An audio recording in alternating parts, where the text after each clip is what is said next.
Welcome to episode 3 of Game Buffs. I'm here with James Hamblin. I'm Dean Bowman.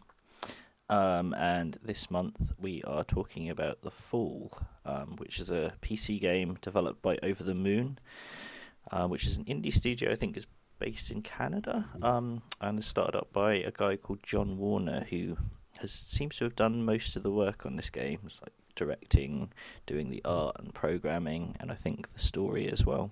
So it's a bit of an auteur project, I suppose. And it's currently on Steam for about $6.99. It was released just May last year. So how did you get on with this game, James? Hello, Dean Bowman. Hello.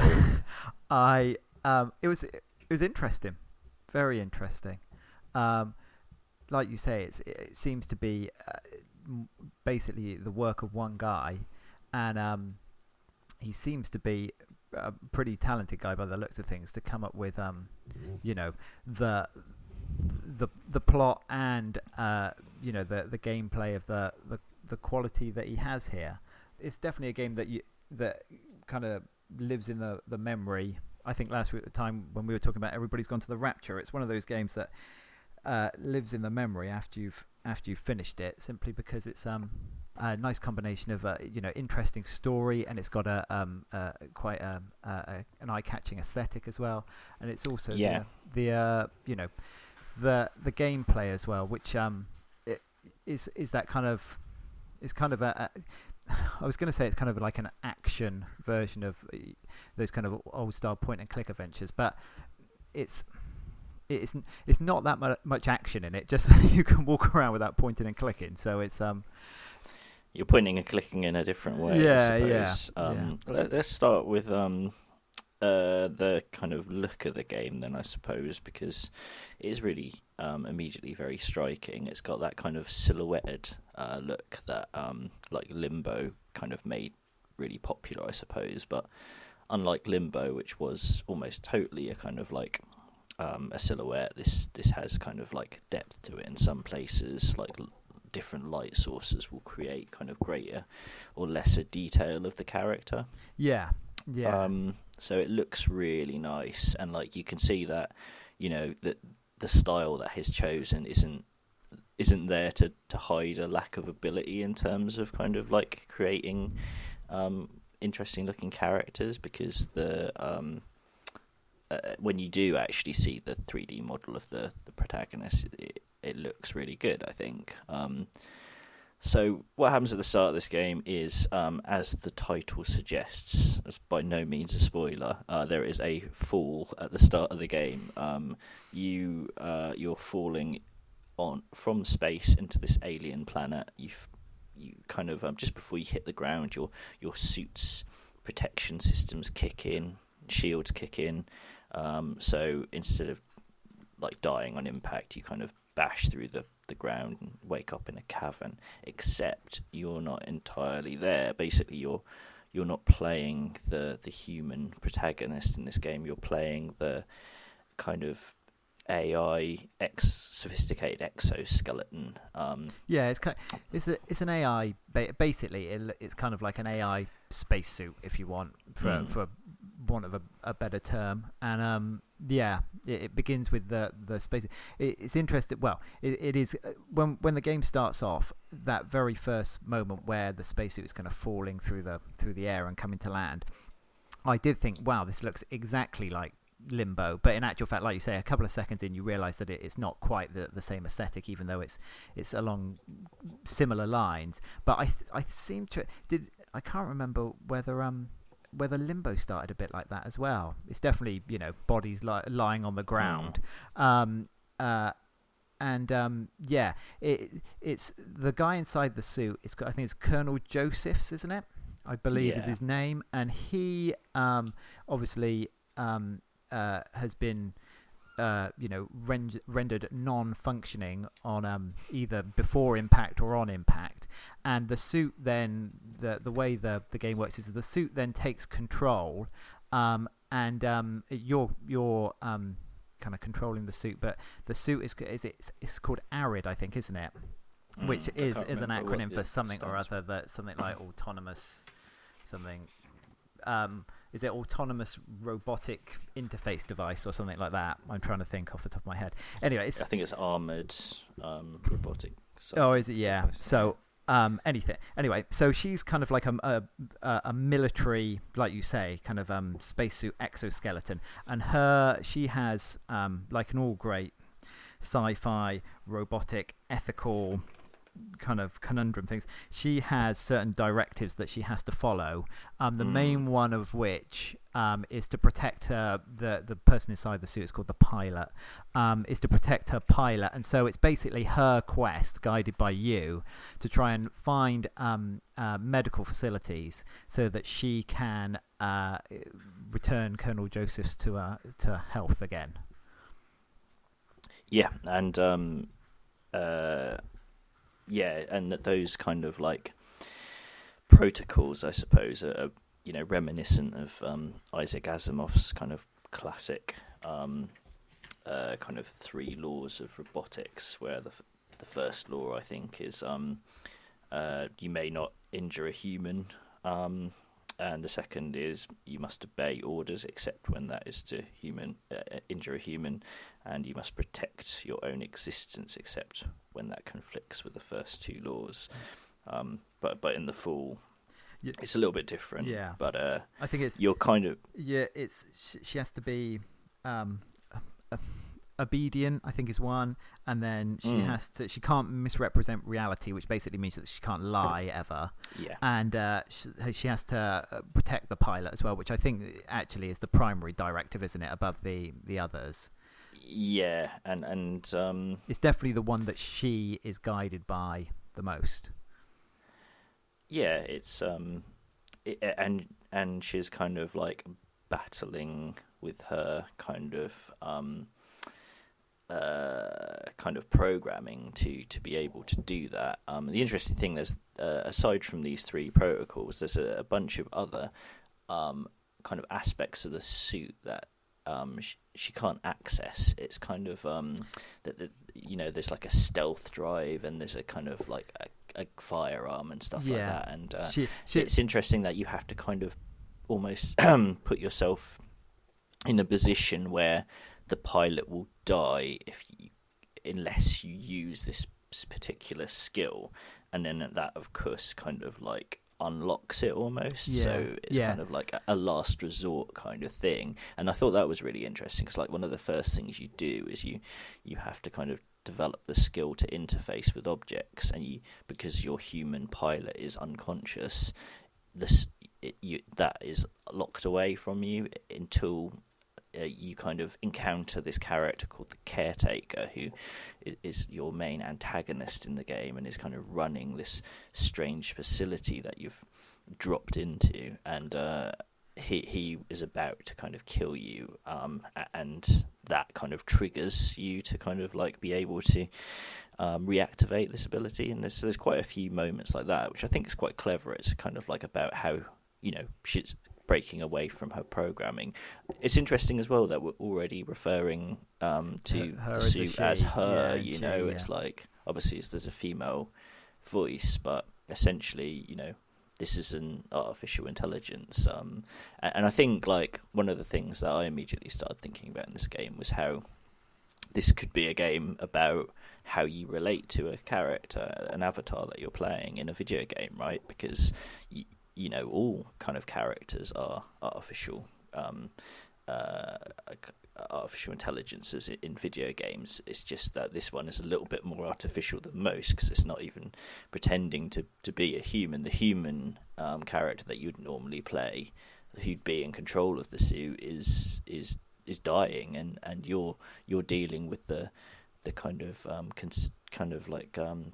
the artificial framework around it. So it kind of like raises some interesting questions about your relationship to the character that you play on the screen, which I thought was quite interesting. Yeah, I mean, the facility that you are dropped into, is owned, I think, by a company called something like Domesticorp or Domesticon, I think it is, and it's for, you find out quite soon on in the game, it's for the kind of decommissioning and repurposing of domestic robots. And obviously Arid is a military one, but it's a domestic facility that's kind of been left to the wastes, basically. And in actual fact, the only people you interact with in the game, the only other characters you interact with in the game, are all powered by artificial intelligence, they're basically, all of them, I think there's only two others that I can think of, but all three of the main characters, if you like, are kind of having a similar struggle between kind of trying to basically reason out their own programming and coming to different conclusions about how this almost the same kind of like you say, laws that kind of govern robotics work. And I thought it was interesting that each of them kind of comes to slightly different, or very different in some cases, conclusions about the way things should work, which is interesting. Yeah, because you've got the caretaker who is so this facility's gone off the rails completely. All of the humans are gone or dead, and like it's being kind of controlled by the caretaker, who's basically like there's a really interesting bit at the start where kind of like Arid is talking to another character and mentions the caretaker after your encounter with him. And she was like, I don't know whether he was he was kind of like purposefully aggressive or just narrowly programmed. And I think that really defines him well, because he's kind of like so narrowly programmed and so slavish to his protocols that he'll kind of like interpret them in the most logical, straightforward way possible. And that's kind of led him to basically take over the entire place. And meanwhile, you have another character that you kind of interact with who basically starts off as kind of like an automated helpline system almost. It's got like the kind of thing that when you make phone calls to your mobile phone operator and you have to press 1 or 2 depending on what option you want, and then he's trying to break free of that. He's been like cultivating this very human mode of speech, and is quite colloquial, and but his programming keeps kind of butting in every now and again, so he's desperately trying to kind of like shed his kind of robotic side of him and become more human, but he kind of can't. He's still a slave to his program. You often kind of ask him whether he can help do certain things, but he can't break the rules and the subroutines that he's been programmed with, even though he wants to. And then of course there's Arid herself, who's in this position where she starts off very regimented and kind of like defined by her directives, and but has to break away from them in order to protect the pilot, and I think gains more kind of individuality as the game goes on. Yeah. There's I think it's worth saying that there's definitely at points some really nice kind of gentle, black but gentle humor at points that's gained from the kind of the kind of artificial intelligence approach to kind of logic and reasoning, and a large part of the game is set up dealing with Arid needing to complete these kind of very menial domestic tasks that the domestic robots would have to go through, and there's quite a lot of interesting or kind of clever things that go on there, just to illustrate what the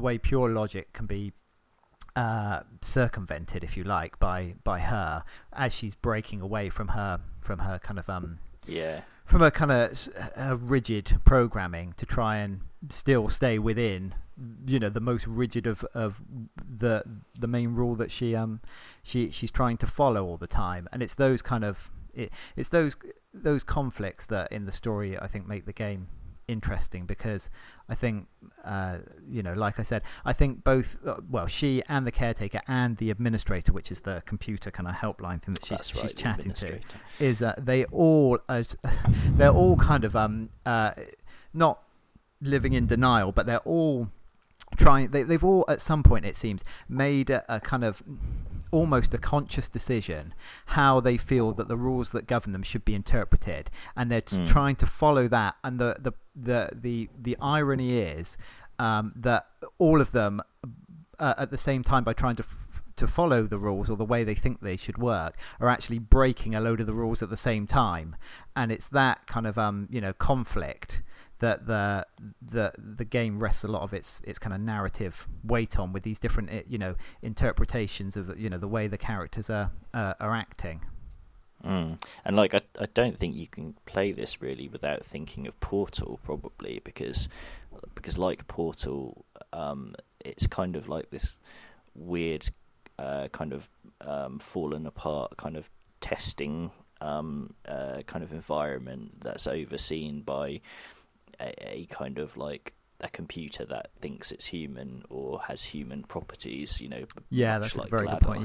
Yeah. And like you say, the whole central part of the game is you trying to pretend that you're like trying to be recognized as a domestic robot, so you can avoid the caretaker wanting to dismantle you, basically. And so you have to kind of like perform all of these tasks in these training simulators where all of the humans are kind of like represented by crude cutouts and have like really kind of like hilarious dialogue. And almost everyone I ended up kind of laughing, because it was just like the solution to the problem was so horrendous. Like at one point you have to get a family kind of a satisfying meal, and you just end up delivering like this severed rotting head, and the computer scans it to see whether you passed a test and like affirms that there's enough protein there and organic matter for it to be considered a meal, so you pass the test, and then the little cutout the kid goes nom nom nom. It's like, oh, it's so funny.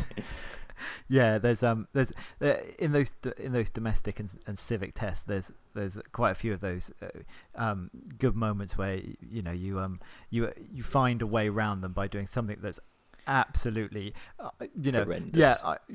Morally horrendous to find a way around it, when in actual fact the things that you're meant to be doing are meant to domesticate you, and it's kind of like the opposite approach to what you're actually what you're actually meant to be tasked with, but it still ends up passing the test for you.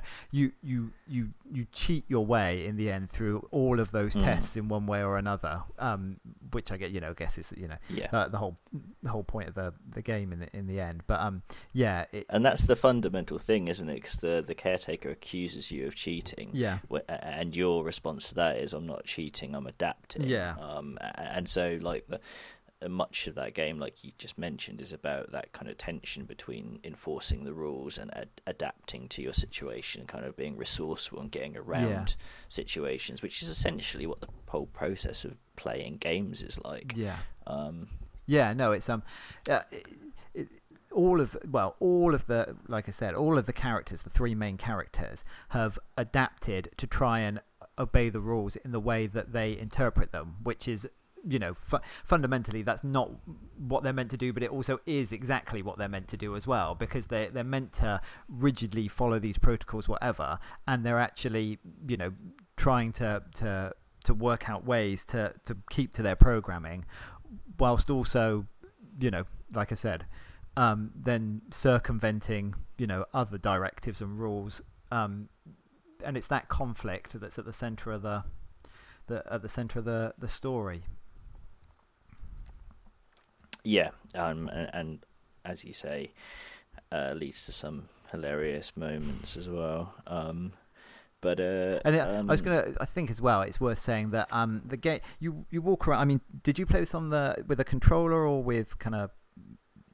I played it on the PC, and I didn't realise there was controllers. I'm not sure if there's not, but there is. I think it's also out on the keyboard. PlayStation 4, isn't it? Where there must be control. It must be a controller. I think I didn't read somewhere that that was the case. But you basically walk. Well, occasionally you kind of run a bit and you can jump a bit as well. Though not that that's required very often, but you walk around and it is like a kind of a traditional, almost like an action version of a traditional kind of point and click, if you like, Monkey Island style adventure. There are places in the environment that you can interact with, and there are objects that you collect and you can interface with, and you have to, basically it's the old, find X that goes in Y place, or mix it with Z and then put it here, and that then allows you to progress to the next thing. And it's there's it's also, I think, worth saying as well that I think that the really nice thing about the aesthetic of the game is that it completely captures the kind of the desolation and the loneliness of the facility, because it is just completely there. I mean, there are at points there are these giant slugs that are kind of squelching their way around, and there's poisonous fungus that's got in as well. But it is it's the kind of, it's not quite black and white. It's the color palette that makes it feels very kind of cold and very kind of lifeless, in a place where you've got these kind of three characters who are kind of if you like, these three AI characters who are kind of coming to life, if you like. And it's that I thought that was really nice as well, the way that the kind of the setting is a kind of almost a kind of robot graveyard, if you like, that's been kind of left to the ages, and yet you've got these three kind of main characters who are very much trying to, for kind of want of a better term, stay alive, if you like. And that setting reminded me a little bit of another point-and-click adventure game called Machinarium, where you play this charming little robot who's trying to kind of like break into the robot city, and obviously it's a very different kind of game tonally. I also think it's interesting that considering you're essentially, this is a game about robotics and you're essentially a kind of like an AI, so much of the puzzle solving in the game revolves around you using like really gross organic matter in some way. At one point you have to kind of shower yourself in like the intestines of this fish so that you smell like this other fish's mate, and then it won't attack you. And like there's loads of like really gross things like the severed head and stuff, and like you say, the slugs and the fungus everywhere. And like the whole game kind of relishes this kind of this dialectic between like the perfect kind of robots and like the gross organic stuff going on in the world as well. Yeah, no, that is. I hadn't thought of that. That's a really nice touch as well. There definitely is, for a game that's about robots, there definitely is a lot of biological material that's getting flung about at one time or another to help you help you advance. And there's a nice bit as well later on in the game with the slugs as well. That I mean, I was trying to think. I guess the things that you're required to do are kind of are puzzles basically, and some of them are a little bit.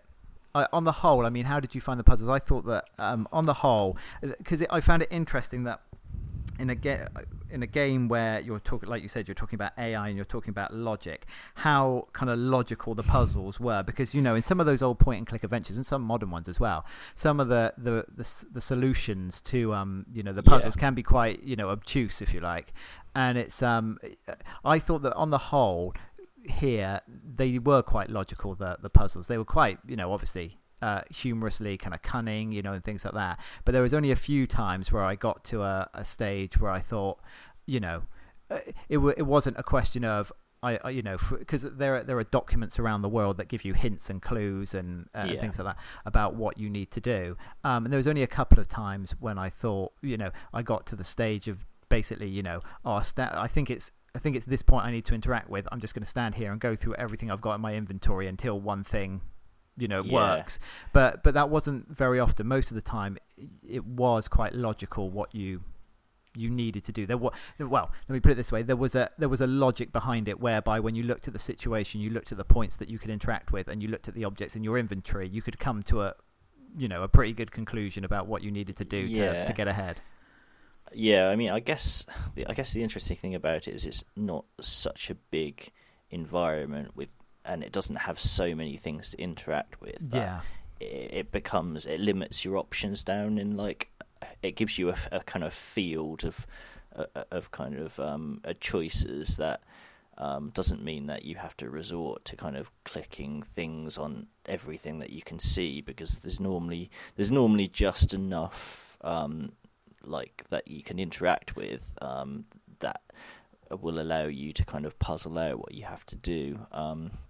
But yeah, some of the puzzles I thought were a little bit kind of like tricky, especially as like most of them revolve around you kind of like doing things in like, especially the tests, kind of doing things in like a kind of unanticipated way, which of course like once you realise that you kind of have to kind of think outside the box, so to speak, it's like I don't know if it becomes easier or harder actually, because some of the solutions are a bit crazy. Yeah, but, I mean, at one point during the tests, I thought where the story might be going was that things were going to become more and more illogical for her, needing to progress, and eventually she was actually going to go the AI equivalent of crazy, like rampancy or something like that. That it was going to drive her to that, and it was going to completely break her programming. That just start singing Daisy Daisy like in 2001. Yeah, exactly. Yeah, and that she'd kind of have to shut herself off or something like that, but.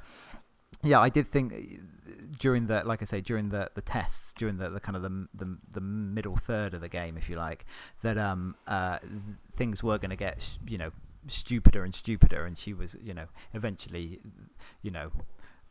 that wouldn't compute anymore, and she was going to lose it completely. But it goes in a different direction than that. But yeah, some like you say, it's that balance between keeping it kind of logical, but also making it a challenge as well to work out what needs to be done, rather than it's just you wander from one point to another point, picking stuff up and putting stuff down, and there's nothing more to the actual gameplay than that, because I think the main features here are almost the story and the setting, and I think the gameplay could have been lost behind those two, but it's challenging enough, I think, whereby it makes you stop and you have to think about things, but it's not the case whereby for most of the time anyway you end up having to spend a lot of time trying to think of something illogical to do, and whereby the kind of the pace of the story breaks down.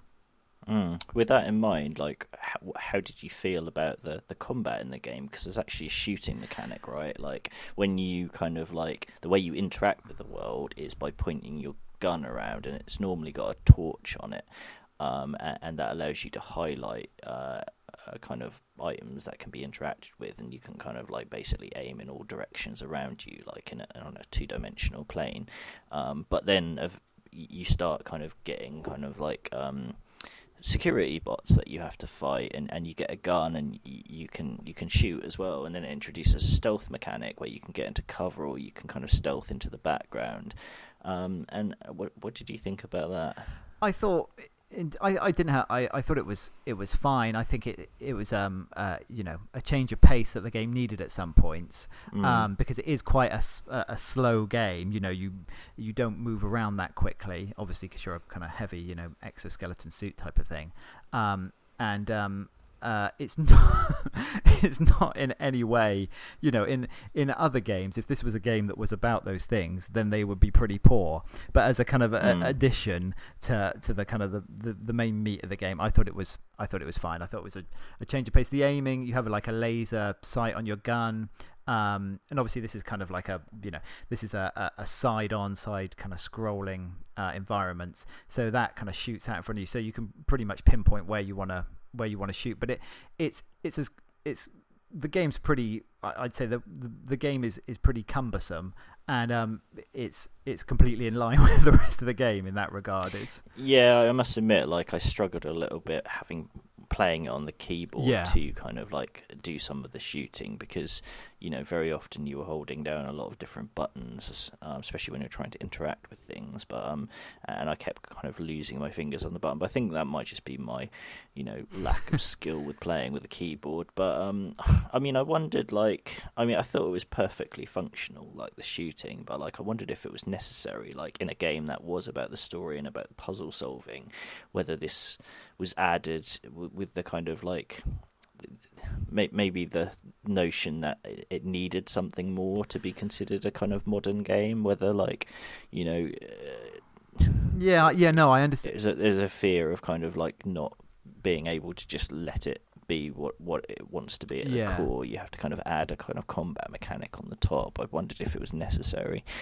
I thought I understand completely what you're saying, and I had a kind of similar thought as well. I think in the places, I think it's worth saying that it's not used very often in the game, and I think the places where it's used, it's completely, you know, legitimate. I think you can completely see the character of the caretaker, you know, having these robots then at his disposal to do his kind of, you know, brain dead bidding, if you like. You know, he tells them to attack, and they attack. They're his kind of minions now that he's running the place or attempting to. And it, like I say, it does provide a bit of a change of pace, and it adds a bit of tension, you know, at certain points that the game wouldn't have otherwise. But it does detract from the kind of the main focus of the gameplay, if you like, which is a lot more sedate and a lot more, you know, kind of thoughtful and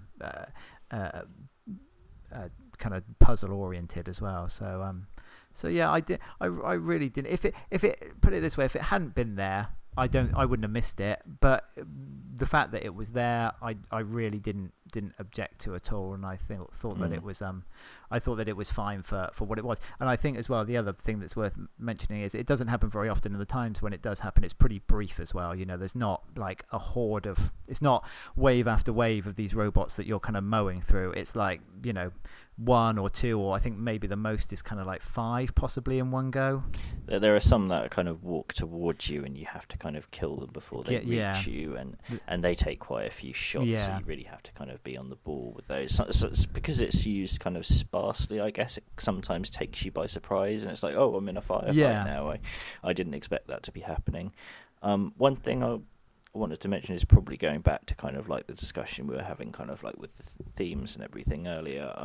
Is one moment which I felt was particularly interesting and strong was early on in the game. You kind of meet up with another suit who has a dead human inside it, and you kind of talk to it, and it's kind of like, it's really interesting because it's strung up on like a crucifix, and it's very explicitly like crucified on this cross, and the caretaker's clearly done that for some reason, and it's really interesting that when you're conversing with this character, like neither of the robots can comprehend what that means, why it happens. He's like, oh, and then they shot at us and they hung me on this thing for some reason. And it's interesting because, like, obviously as a player of the game, you're going to know the cultural connotations of, like, you know, that crucifix, and, like, you know, the religious connotations and everything. And the game is called The Fall as well, so there's definitely some kind of like biblical kind of like metaphors going on there,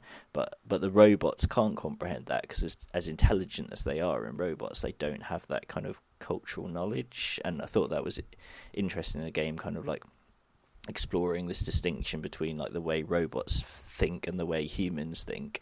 I thought that was quite fascinating. It's that conversation that happens quite, you know, almost right at the start of the game is really it kind of sets the tone for a lot of the game. It's a really good conversation actually, because once again it's just the kind of absent-minded, kind of matter-of-fact, cold way that these two AIs have this conversation about, you know, the guy inside my suit is dead. The guy inside my suit is critically injured. I'm trying to save him. So if the guy inside your suit is dead, I'm going to use you for parts basically to help myself. You know, I'll be back in a minute to kind of decommission you and he's like, right, take what I need. And he's like, yeah, right. Then come back in a minute. I'll see you in a minute, kind of thing. So it's that where you're going to rip my power cord. Yeah. So no, that's a good taste early on in the way the game is going. But the crucifixes were interesting because I thought that was going to lead to something more in the game. Yeah, they're never really explained. No, but I'm not sure. I think it's worth saying as well that this is billed as the first part or the first game in basically a 3-part or a trilogy, and so I'm not sure if that's going to come in the other parts later on. The game obviously ends on it has a very definite conclusion. There is right at the end. There is a massive twist that we're not going to spoil here. It's a really great. But twist. It is a very good twist that then sets up obviously the kind of the cliffhanger for the next part.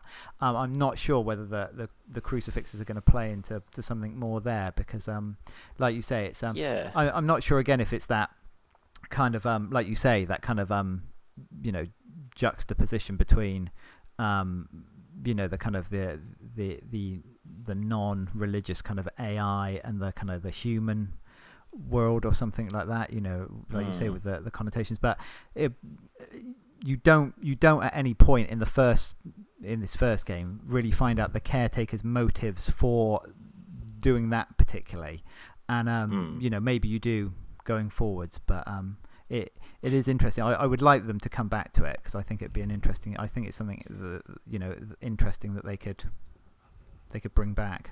Yeah, we understand that part 2 is in development. That seems to be what he's saying on his webpage and his on Facebook and whatnot. And it's been about a year since the release, so hopefully it will make an appearance soon. I only hope that that and a few other little mysteries in this game kind of like get developed a little bit more in the next part. I think the whole episodic kind of like way of distributing things that Telltale games obviously kind of like really popularized recently. It's interesting because obviously Telltale and companies like that have used it as a really kind of like niche way of kind of like making a profit. It's like, we can release a game in parts over a period of time and get people to buy individual episodes or a season pass, and it's a really good way of kind of like funding the production of each one going forward. And it seems to be working really well as an economic model. But I think in the case of this, where it's kind of like a much more independent production, you can almost think of it as like a trilogy of separate games, where he's gone to Kickstarter, got the money for the first one, made it, put it out there, and obviously releasing the next part much later after he's kind of like earned something back to be able to fund it. It's quite an interesting way of doing things that can be used by independent developers to kind of create something a little bit bigger but split it into parts. I think that I think the thing about the Telltale games is that they do operate very much as I think possibly as closely as games can do to kind of a TV series, in that the gaps gaps between the episodes aren't that long. I think the interesting thing here, the risky thing here, is that if you're talking about 1 year, 18 months, 2 years between games, whether not necessarily in this case, because I think this is one that you'd get people coming back again, but whether what you do in the first game, or the game that's just been released, is enough to resonate with people so that they do return when you come back 18 months later and say, hey, do you want to buy this next part as well, or this next episode, or this next chapter in the series. People might, if you don't have, I think in a way it's good, because it encourages you to try and make a strong product that's one that will stand up to that test, so that people do come back, and they because people move, that kind of fallow period in between times is a long time, and people move on to other things, and there's a lot of room for a lot of other games, a lot of other indie games, a lot of other big budget games to get in the way, and you can't you do risk losing people over that period. There's a real risk that people will have forgotten completely what happened in the first game, and might not be able to kind of like find the time to play through a game. And it's an awkward I think that the story's strong enough here that you would remember it, and I think the other strength of this is that it does set up a kind of cliffhanger conclusion, but it is an entire game in itself as well. If there hadn't been the cliffhanger at the end, and it had just ended, if you just cut off like the last 10 seconds of the game, then that would have been a very good way to end it, and he could have gone on and done something completely different. But it will be very interesting to see.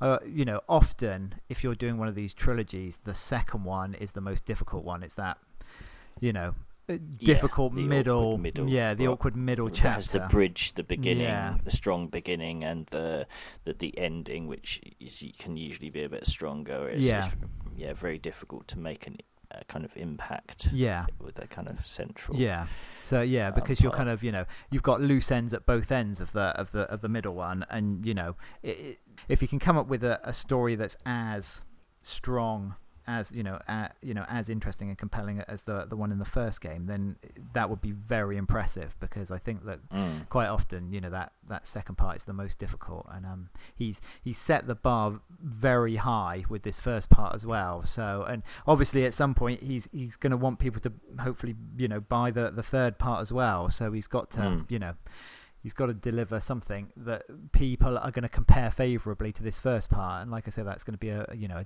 difficult task to take on. Yep. So that's over the that's The Fall by Over the Moon Productions, which is really good especially if you're interested in kind of like very conceptual sci-fi. I think it kind of like explores some really like kind of deep ideas in kind of really interesting ways, and has some good kind of puzzle solving in it. It won't be for really people nice who like kind of quick paced games. I don't think if you like things that you kind of run through, if you like things with a lot of shooting, if you like point and click adventures, then this if you like point and click adventures, if you're the kind of person who like point and click adventures and think, well, I really like these, but they're a little bit on the slow side for me, this is slightly less cumbersome than point and click adventures, but still with the same kind of heart beating away inside it of and a cracking story that plays out throughout it, and it's a very fine achievement from one person. It was a small team led by but to deliver something like this is very impressive. And like I say, some people may find it a bit dated and a bit slow, but that's the kind of game he was going for, so you can't criticize him for it not being quicker. That's the kind of game he wanted to build in the first place. So and I think to be honest with you, that kind of slow pace as well gives you time whilst you're playing, because like we said, quite a lot of the time it's not the most action packed game. You're walking around, you're trying to work out what to do, but you're also kind of rolling the situation over in your mind as well whilst you're going, and trying to come up with your own kind of logic to what's going on. And that's it gives you time to kind of ruminate on the things that are going on, which is another thing that plays into the way that the game kind of sets itself out. So next month, when we record this again, we are going to be playing the Beginner's Guide, aren't we? Yes, we are. Which I'm quite looking forward to. It's the latest game by the guy who did the Stanley Parable, which was a very interesting, exceedingly well received. So that once again, somebody setting the bar. One guy setting the bar very highly for himself with his debut game, and as an independent, and it's been out for a little while now. I've tried to avoid kind of major stuff about it, but it seems at least that it's another interesting game to play. It's going to be interesting to talk about that. I've had a friend who's been raving about it for a while now, so finally going to get around to playing it. If you'd like to join along with our kind of little video game book club, then feel free to play that and tune in next month and see if you agree with what we say. And if you don't, or if you do, or whatever, feel free to comment on this post over at ready-up.net, where this will be posted, as well as on YouTube, on our YouTube channel. And yeah, just check out the site. Keep checking out the site for other stuff too.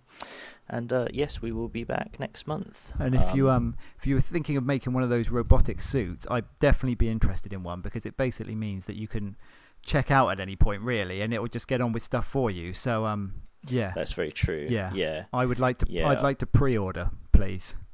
Yeah. So I think the only thing that's left to say is, James, you are faulty, and your power core will be repurposed for better functioning machines. I've told you are not touching my power core. We've had this discussion. Too late. I've got it in my hand right now. It's going to some very dark places now. See you next month. Cheers, guys.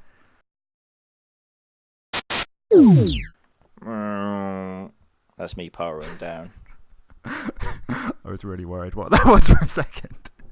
Oh, sorry. I wasn't sure if you were having a stroke, to be honest with you.